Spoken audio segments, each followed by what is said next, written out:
Hey, Mr. P here. In this video, we're going to talk about carbohydrates. Carbohydrates are an awesome group of molecules comprised of carbon, hydrogen, and oxygen in definite 1 to 2 to 1 ratios.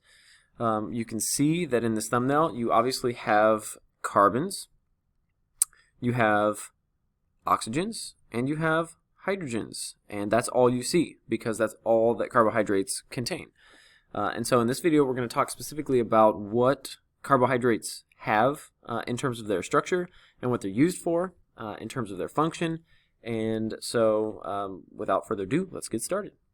Carbohydrates, obviously, like I said before, contain carbon, hydrogen, and oxygen in definite 1 to 2 to 1 ratios. And so we have to look at the carbon atom because carbon is the predominant atom within a carbohydrate.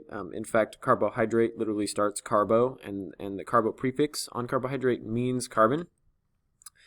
Carbon as an atom has 4 valence electrons. You'll see that there are 1, 2, 3, 4 valence electrons leading to 4 vacant spots in that last energy orbital.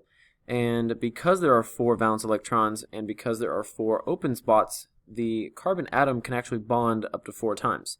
And because it can bond 4 times, that really leads to a greater diversity of organic molecules that can be produced because of the fact that carbon is kind of that centralized atom within the structure of the molecule. And so because atoms of carbon are so diverse and because they can bond up to 4 times, they can produce single bonds, they can produce double bonds, and they can produce triple bonds.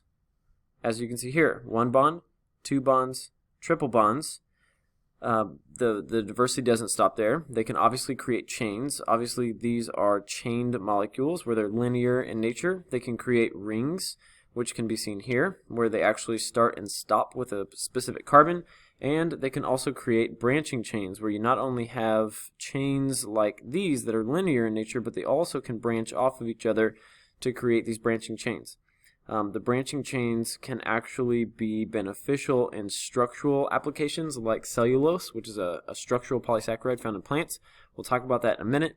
But it's carbon that because of the 4 valence electrons really creates the diversity of these molecules, which gives a diversity of functions as well. So carbon atoms can bond to each other, which gives carbon the ability to form chains.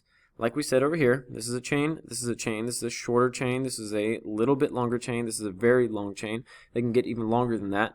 But the chains and rings that are produced using carbon can actually be almost of unlimited length because there isn't a limit on the number of carbons within a carbohydrate or within an organic molecule. And so no other element matches that versatility or the size of molecules that can be built using the molecules like those molecules that are made from carbon. So carbon is unique. It has 4 valence electrons. It produces a variety of bond numbers, and it also produces a variety of molecule shapes. Macromolecules and carbohydrates is an example of that, are produced using polymerization, which is basically just producing polymers from monomers. Monomers, by definition, are small single subunits that are repeated and are linked together to form polymers, and they're produced using a process called hydrolysis. Hydrolysis is a process where we are going to split water, and we're going to talk about this later in the class, but for now, just as a preface of what's coming, lysis as a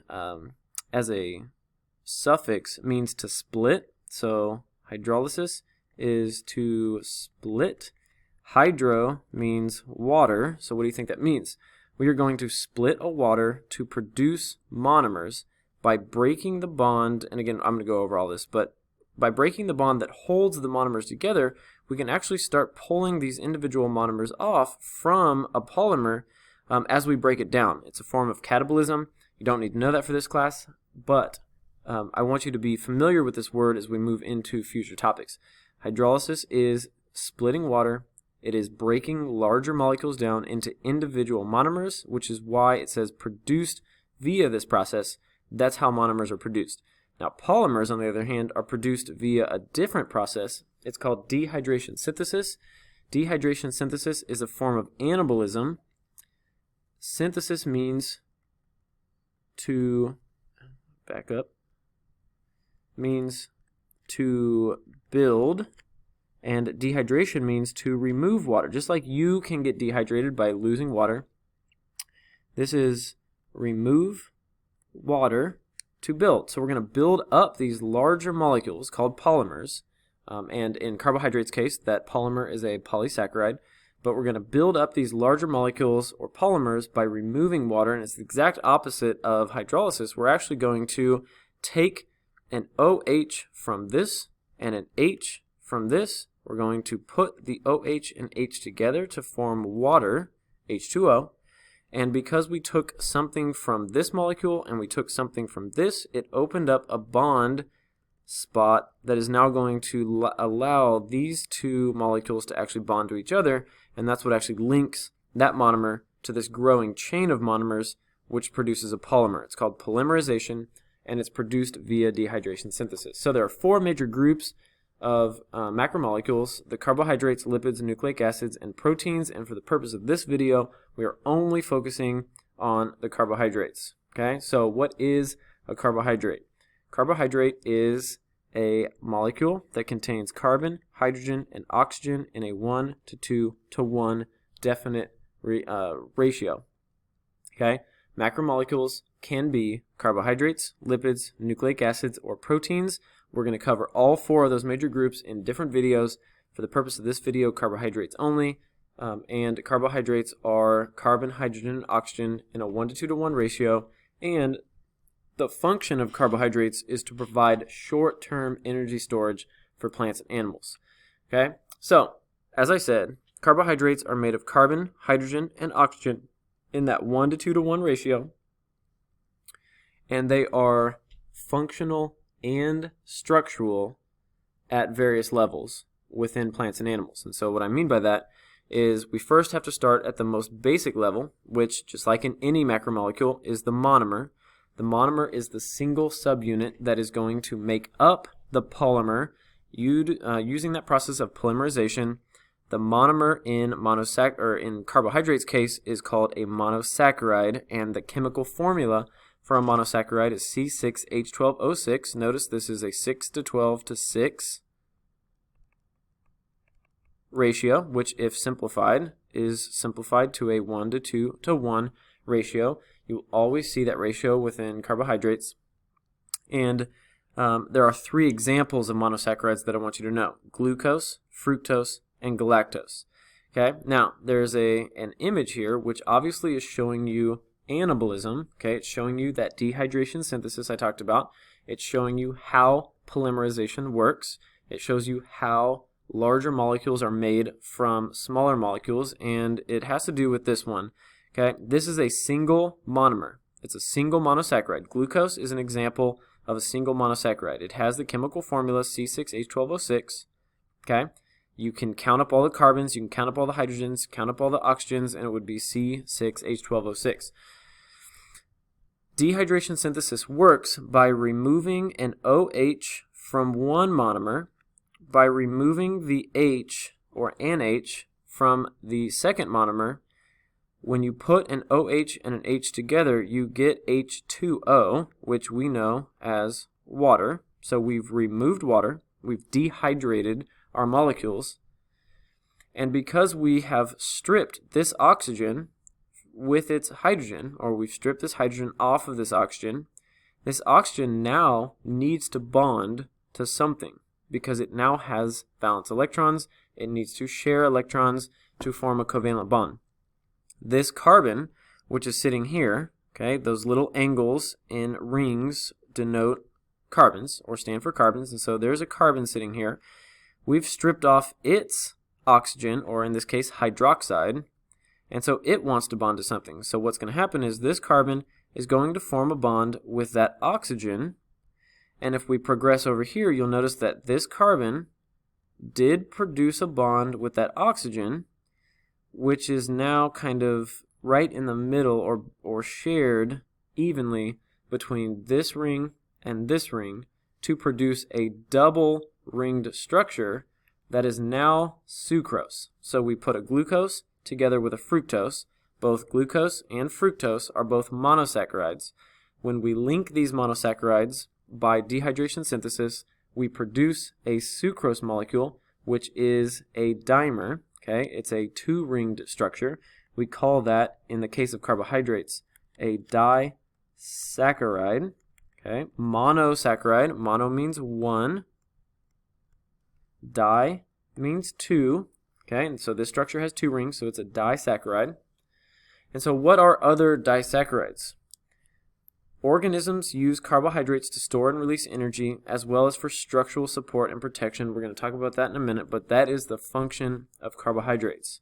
Okay, disaccharides are built by linking monosaccharides. It's an anabolic process. We use dehydration synthesis to do that. And so what are some other disaccharides? Again, disaccharides are when you have two monosaccharides linked together. They were linked together by removing water. It's called dehydration synthesis. We just showed you sucrose.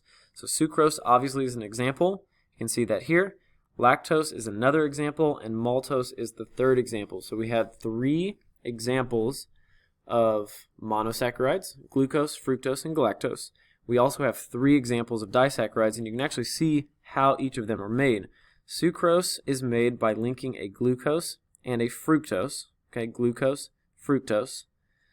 Lactose is made by linking a galactose and a glucose, galactose and glucose. And maltose is by linking, or is produced by linking two glucose, so glucose 1 and glucose 2. Notice that these three structures are made from different sets of materials, and so they are therefore different structurally and therefore different functionally.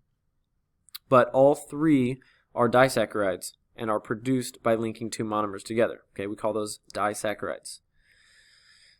Getting even further into really long chains or branching chains of these individually linked monosaccharides, you get the polymer, which is polysaccharide within the case of carbohydrates. So I'm going to write that right here. Polysaccharide. Okay, polysaccharide. There are two different classes of polysaccharides. There are structural polysaccharides and there are functional polysaccharides. Starch and cellulose are both found in plants. Glycogen is found in animals. Oops. Okay, animals. So starch and cellulose are found in plants. Glycogen is found in animals. Starch is the functional polysaccharide, and what I mean by that is it is the one that functions like a carbohydrate functions, which is short-term energy storage. Starch is found in plants and is the way that plants store their energy short-term. Cellulose is the structural polysaccharide found in plant cell walls, and cellulose is not how a plant stores its energy. Cellulose is how a plant structures its cell wall. Cell walls are really rigid, and they're rigid because of the cellulose that they're made from. Glycogen is found in animal cells. It is a functional polysaccharide just like starch is, only we as animals don't contain starch, we contain glycogen. Glycogen is stored in the liver.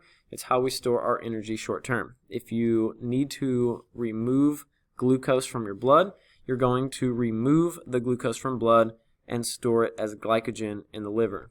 We're not going to focus too much on that. That's more, human physiology, but that is the application of glycogen in the human body. Okay, that's it for carbohydrates. Bring questions to class if you have them. Otherwise, see you next time. Bye.